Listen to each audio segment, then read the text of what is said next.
मेरे चैनल में आपका एक बार फिर से स्वागत है। दोस्तों, आज की इस वीडियो में सुनेंगे हम मकर संक्रांति की कथा।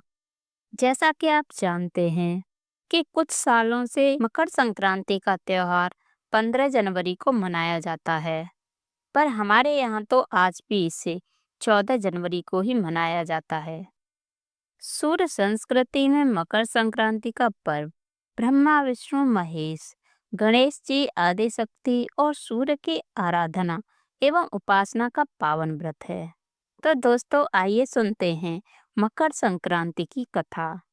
सूर्य संस्कृति में मकर संक्रांति का पर्व ब्रह्मा विष्णु महेश गणेश जी आदि शक्ति और सूर्य की आराधना एवं उपासना का पावन व्रत है, जो तन मन और आत्मा को शक्ति प्रदान करता है। संत महर्षियों के अनुसार इसके प्रभाव से प्राणी की आत्मा शुद्ध होती है, संकल्प शक्ति बढ़ती है तथा ज्ञान तंतु विकसित होते हैं। मकर संक्रांति इसी चेतना को विकसित करने वाला पर्व है। यह संपूर्ण भारतवर्ष में किसी न किसी रूप में आयोजित होता है। दोस्तों, विष्णु धर्म सूत्र में कहा गया है कि पितरों की आत्मा की शांति के लिए एवं स्वस्वार्थ वर्धन के लिए तथा सर्व कल्याण के लिए तिल के 6 प्रयोग पुण्यदायक एवं फलदायक होते हैं। तिल जल से स्नान करना तथा तिल दान करना तथा तिल से बना भोजन, जल में तिल अर्पण, तिल से आहुति, तिल का उबटन लगाना। सूर्य के उत्तरायण होने के बाद से देवों की ब्रह्म मुहूर्त उपासना का पुण्य काल प्रारंभ हो जाता है। इस काल को ही परा अपरा विद्या की प्राप्ति का काल कहा जाता है। इसे साधना का सिद्धि काल भी कहा जाता है। इस काल में देव प्रतिष्ठा, गृह निर्माण, यज्ञ कर्म आदि पुनीत कर्म किए जाते हैं। मकर संक्रांति के दिन पूर्व से ही व्रत उपवास में रहकर योग्य पात्रों को दान देना चाहिए। रामायण काल से ही भारतीय संस्कृति में दैनिक सूर्य पूजा का प्रचलन चला रहा है। राम कथा में मर्यादा पुरुषोत्तम भगवान श्री राम द्वारा नित्य सूर्य पूजा का उल्लेख मिलता है। राजा भागीरथ सूर्यवंशी थे, जिन्होंने भागीरथ तप साधना के परिणाम स्वरूप पाप नाशनी गंगा को पृथ्वी पर लाकर अपने पूर्वजों को मोक्ष प्रदान करवाया था। राजा भागीरथ ने अपने पूर्वजों का गंगा जल अक्षत तिल से श्राद्ध तर्पण किया था। तब से माघ मकर संक्रांति स्नान और मकर संक्रांति श्राद्ध तर्पण की प्रथा तक प्रचलित है। कपिल मुनि के आश्रम पर जिस दिन माता गंगा का पदार्पण हुआ था, वह मकर संक्रांति का दिन था। पावन गंगा जल के स्पर्श मात्र से राजा भागीरथ के पूर्वजों को स्वर्ग की प्राप्ति हुई थी।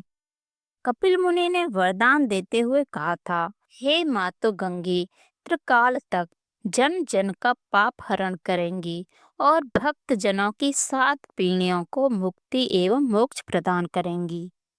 गंगा जल का स्पर्श, पान स्नान और दर्शन सभी पुण्यदायक फल प्रदान करेगा। महाभारत में पितामह भीष्म ने सूर्य के उत्तरायण होने पर ही स्वेच्छा से शरीर का परित्याग किया था।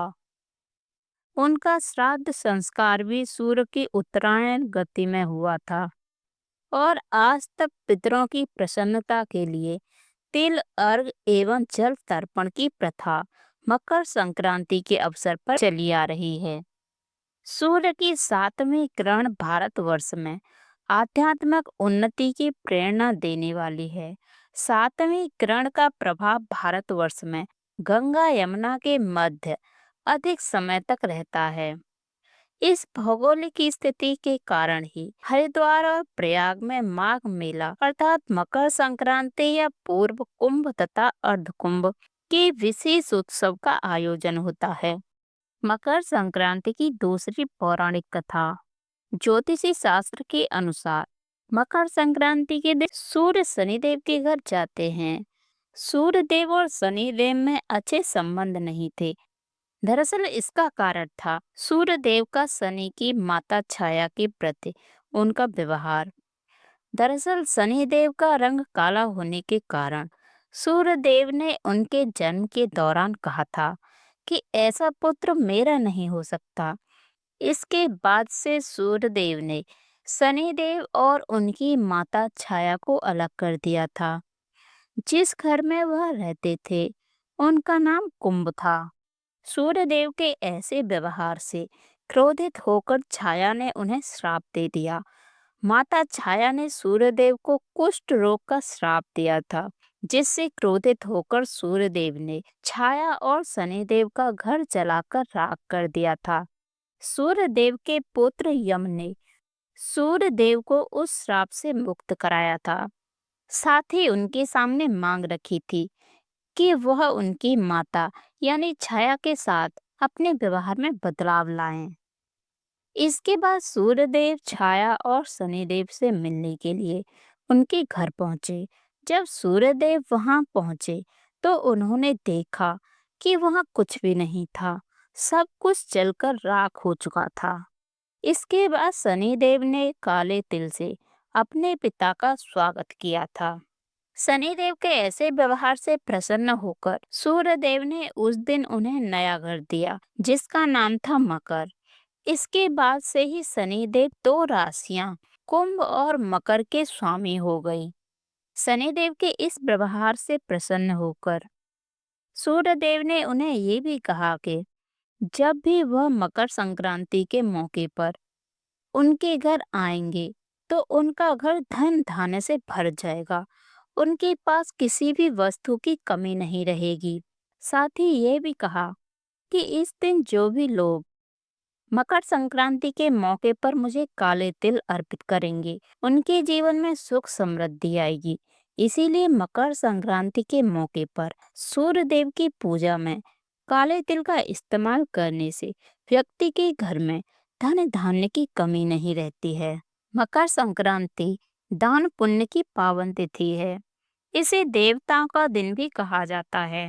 मकर संक्रांति एक तरह से मानो जैसे देवताओं की सुबह होती हो। इस दिन स्नान आदि करके दान जप तप श्राद्ध और अनुष्ठान का बहुत ही महत्व माना गया है। महाभारत काल में भीष्म पिता ने अपने देह त्यागने के लिए मकर संक्रांति का ही चयन किया था। जब वे बाणों की सैया पर लेटे हुए थे तब वे उत्तरायण के दिन ही प्रतीक्षा कर रहे थे। उन्होंने मकर संक्रांति की तिथि पर ही अपना जीवन त्यागा था। ऐसा कहते हैं कि उत्तरायण में देह त्यागने वाली आत्माएं कुछ पल के लिए देवलोक चली जाती हैं या फिर उन्हें पुनर्जन्म के चक्र से छुटकारा मिल जाता है। इस त्योहार को पूरे देश में अलग अलग नामों से भी जाना जाता है। इसे माघ संक्रांति भी कहते हैं। उत्तर भारत में ये पर्व मकर संक्रांति तो गुजरात में उत्तरायण के नाम से जाना जाता है। पंजाब में से लोहड़ी, उत्तराखंड में उत्तरायणी और केरल में पोंगल के नाम से भी जाना जाता है।